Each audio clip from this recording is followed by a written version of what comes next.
1 ঘন্টা বাড়ল ভোটের সময়, বাড়ল সয়াবিন তেলের দাম। খালেদা জিয়ার সিটি স্ক্যান সম্পন্ন, রিপোর্ট স্বাভাবিক। আমদানির খবরে পেঁয়াজের দামে বড় পতন। যুক্তরাষ্ট্রের নতুন নিরাপত্তা কৌশল নিয়ে খুশি রাশিয়া, নাখোশ ইউরোপ। পাকিস্তানের হামলায় 23 আফগান সেনা নিহত। আসসালামু আলাইকুম। বার্ড নিউজ 24-এ আপনাদের সবাইকে স্বাগত জানাচ্ছি। আমি নাইমা আক্তার কেয়া।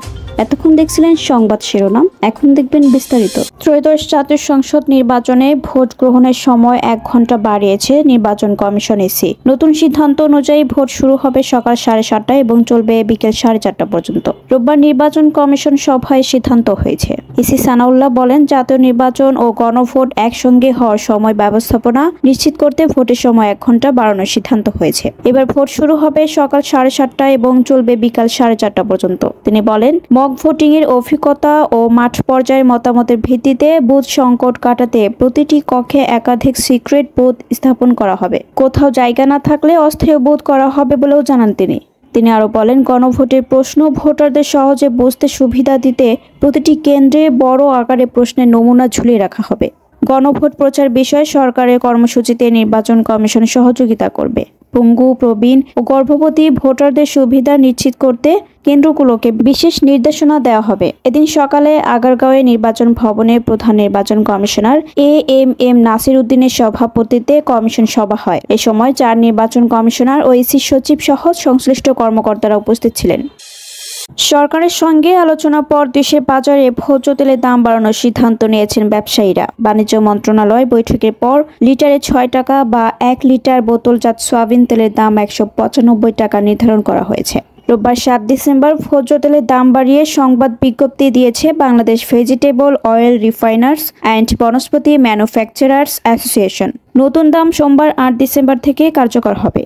বিজ্ঞপ্তিতে বলা হয়, 1 লিটার বোতলজাত সয়াবিন তেল খুচরা পর্যায়ে বিক্রি হবে 195 টাকায়, যা আগে সরকার নির্ধারিত মূল্য 189 টাকা ছিল। পাশাপাশি প্রতি লিটার খোলা সয়াবিন তেল বিক্রি হবে 176 টাকা, যা আগে 170 টাকা ছিল।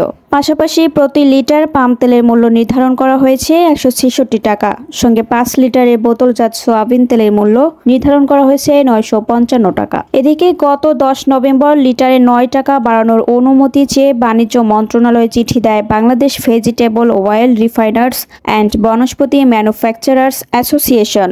পাশাপাশি 24 নভেম্বর তারা আবারও দাম সমন্বয়ের সুপারিশ করে। অ্যাসোসিয়েশনের পক্ষ থেকে 2 বার অনুমতি চাওয়া হলেও মন্ত্রণালয় সাড়া দেয়নি। এজন্য ব্যবসায়ী সংগঠন এক প্রকার বৃদ্ধাঙ্গুলি দেখিয়ে অনুমতি ছাড়াই প্রতি লিটারে 9 টাকা বাড়িয়ে খুচরা পর্যায়ে বোতলজাত সয়াবিন তেল 198 টাকা বিক্রির সিদ্ধান্ত নেয়। মোড়কে নতুন দাম সংবলিত করে বাজারে ছাড়া হয় তেল, ফলে ক্রেতার বাড়তি দামে তেল কিনতে হয়। বিএনপি চেয়ারপারসন ও সাবেক প্রধানমন্ত্রী খালেদা জিয়ার শারীরিক অবস্থার কিছুটা উন্নতি হয়েছে। রোববার দুপুরে করা সিটি স্ক্যান সহ বেশ কয়েকটি গুরুত্বপূর্ণ পরীক্ষার রিপোর্ট সন্তোষজনক আশায় তাকে বিদেশে নেওয়ার পরিবর্তে দেশে চিকিৎসা চালিয়ে যাওয়ার বিষয়ে আলোচনা করছে মেডিকেল বোর্ড। তবে এ বিষয়ে এখনও চূড়ান্ত সিদ্ধান্ত জানায়নি বোর্ড। বোর্ডের এক সদস্য জানান, আগের চেয়ে সুস্থ আছেন খালেদা জিয়া। আমরা চেষ্টা করছি দেশে চিকিৎসা দিতে।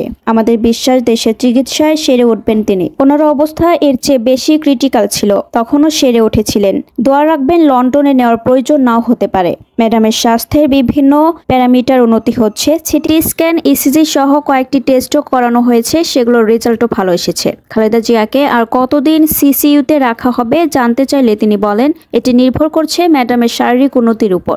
দেশি বিদেশি চিকিৎসকরা সর্বোচ্চ চেষ্টা করছেন। ওনার পুত্রবধূ ডাক্তার জুবাইদা রহমান শয্যা পাশে থেকে চিকিৎসার বিষয়গুলো সমন্বয় করছেন। তিনি বেশ কয়েকদিন দেশে থাকবেন। খালেদা জিয়া কথা বলতে পারেন কিনা এ প্রশ্নের জবাবে চিকিৎসক বলেন, কিছুটা বলার চেষ্টা করছেন পরিবারের সদস্যদের সঙ্গে। ওনার ছোট ভাই, ভাইয়ের স্ত্রী, 2 পুত্রবধূ সার্বক্ষণিক পাশে আছেন, তাদের সঙ্গে মাঝে মধ্যে কথা বলার চেষ্টা করেন। এদিকে বিএনপি চেয়ারপারসনের উপদেষ্টা ডাক্তার এনামুল হক চৌধুরী জানান, মেডিকেল বোর্ড সিদ্ধান্ত নিলেই তাকে লন্ডনে নেওয়া হবে। আর যখনই বিএনপি চাইবে তখন কাতার সরকার এয়ার অ্যাম্বুলেন্সের ব্যবস্থা করবে, এটা কোনো সমস্যা নয়। এখন আমরা বোর্ডের সিদ্ধান্তের অপেক্ষায়। আমি রোববার সকালে ম্যাডামকে সিসিইউতে দেখে এসেছি, তিনি আগের চেয়ে ভালো আছেন। তিনি সাড়া দিচ্ছেন, আশা করি সবার দোয়ায় তিনি ওভারকাম করবেন। বোর্ড সিদ্ধান্ত নিলে উন্নত চিকিৎসার জন্য লন্ডনে নেওয়া হবে। লন্ডনে কোনো হাসপাতালে চিকিৎসা দেওয়া হবে তা পরে ঠিক করা হবে। পেঁয়াজের উচ্চ মূল্যের লাগাম টানতে সরকার আমদানির সিদ্ধান্ত নেওয়ার 12 ঘন্টার ব্যবধানে পাইকারি বাজারে বড় ধরনের দরপতন হয়েছে। গত শনিবার রাতে নতুন পেঁয়াজ কেজি প্রতি 120 টাকা থেকে 130 টাকায় বিক্রি হলেও গতকাল রোববার সকালে তা বিক্রি হয়েছে 60 থেকে 70 টাকায়। পুরনো পেঁয়াজের দামও কেজিতে 30 থেকে 40 টাকা কমে 100 থেকে 110 টাকায় বিক্রি হচ্ছে। ব্যবসায়ীরা বলেন, আমদানির খবরে দাম কমেছে। এ ধারা আরও কয়েকদিন অব্যাহত থাকতে পারে। বৃহস্পতিবার ও শুক্রবার ঊর্ধ্বমুখী বাজারে বিপুল পরিমাণ পেঁয়াজ বিক্রি হলেও গত শনিবার ভোর থেকে চাহিদা কমে ক্রেতাই খুঁজে পাওয়া যাচ্ছে না।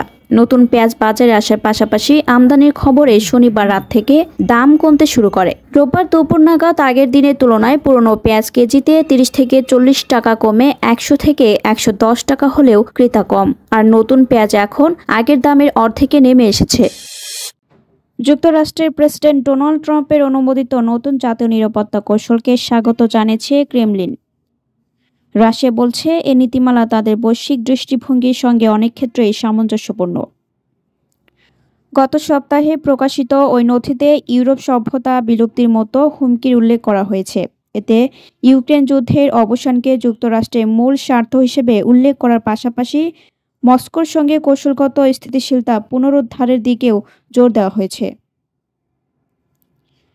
রোববার 11 ডিসেম্বর ক্রেমলিনের মুখপাত্র দিমিত্রি পেসকভ বলেন, পরিবর্তিত নীতির অনেক অংশই রাশিয়ার দৃষ্টিভঙ্গির সঙ্গে মিল খুঁজে পাওয়া যায়। তিনি নথিতে ন্যাটোকে ক্রমাগত সম্প্রসারণশীল জোট হিসেবে দেখার প্রবণতা কমিয়ে আনার যে ভাষ্য ব্যবহার করা হয়েছে সেটিকেও স্বাগত জানান। ন্যাটো সম্প্রসারণকে রাশিয়া বরাবরই নিরাপত্তার জন্য ঝুঁকি হিসেবে দেখে আসছে। তবে পেসকভ সতর্ক করে দিয়ে বলেন, যুক্তরাষ্ট্রের তথাকথিত ডিপ স্টেট যে শব্দটি প্রেসিডেন্ট ট্রাম্প প্রায় ব্যবহার করেন, তাদের অবস্থান নতুন কৌশল নথির সঙ্গে পুরোপুরি মিলবে কিনা তা এখনও পরিষ্কার নয়। 2024 সালে ক্রিমিয়া দখলের পর এবং 2022 সালে ইউক্রেনে পূর্ণ মাত্রার আগ্রাসনের পর যুক্তরাষ্ট্রের ধারাবাহিক কৌশল নথিগুলোতে রাশিয়াকে শীতল যুদ্ধ পরবর্তী স্থিতিশীলতার জন্য হুমকি হিসেবে চিহ্নিত করা হয়েছে। এটিকে অর্থনৈতিক ও ভুয়া রাজনৈতিক প্রতিযোগিতার কেন্দ্র হিসেবে উল্লেখ করে তাইওয়ান প্রণালীতে সংঘাত প্রতিরোধে সামরিক সক্ষমতা বাড়ানোর অঙ্গীকার করা হয়েছে। এতে আরও গুরুত্ব দেওয়া হয়েছে ইউরোপের পশ্চিমা পরিচয় রক্ষায় এবং সভ্যতার বিলুপ্তি ঠেকাতে, যে ভাষা ইউরোপীয় ইউনিয়ন ও যুক্তরাষ্ট্রের অতীত দক্ষিণপন্থী রাজনৈতিক বয়ানের সঙ্গে সাদৃশ্যপূর্ণ বলে বিশ্লেষকদের মতে। পাকিস্তানের সেনাদের হামলায় শুক্রবার ও শনিবার মিলে 23 জন আফগান তাদের সেনা নিহত হয়েছে। রোববার 7 ডিসেম্বর পাক সংবাদ মাধ্যম দ্য নিউজ এক প্রতিবেদনে তথ্য জানিয়েছে। সংবাদ মাধ্যমটি একটি বিশ্বস্ত সূত্রের বরাত দিয়ে দাবি করেছে যে বেলুচিস্তানের জামান সীমান্তে এসব সেনা নিহত হয়েছে।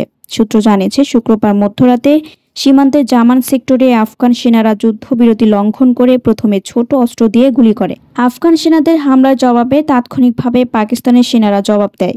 প্রথমে হালকা অস্ত্র ব্যবহার করা হলেও প্রায় 45 মিনিট ধরে গোলাগুলি চলে। তালেবান সেনারা যেন পাল্টা জবাব দিতে না পারে সেজন্য পরে রকেট লঞ্চার, কামান এবং অন্যান্য ভারী অস্ত্র মোতায়েন ও ব্যবহার করা হয়। এই হামলায় আফগান তালেবান সেনাদের 3টি সীমান্ত চৌকি সম্পূর্ণ ধ্বংস হয়ে যায়। একটি সূত্র দাবি করছে, সাধারণ আফগান জনগণ যেন ক্ষতিগ্রস্ত না হয় সেজন্য নির্ভুল অস্ত্র ব্যবহার করা হয়। সূত্র আরও দাবি করে, প্রথম হামলার পর আফগান সেনারা জনবহুল এলাকায় চলে যায় এবং সেখান থেকে তারা আবার গুলি ছোড়ে। এর জবাবে এই জনবল এলাকাতেও ভারী অস্ত্র ব্যবহার করে হামলা চালানো হয়। এতক্ষণ আমাদের সাথে থাকার জন্য আপনাদের সবাইকে ধন্যবাদ। পরবর্তী সংবাদ দেখার জন্য আমন্ত্রণ এবং সাবস্ক্রাইব করে বার্ড নিউজের পাশে থাকুন।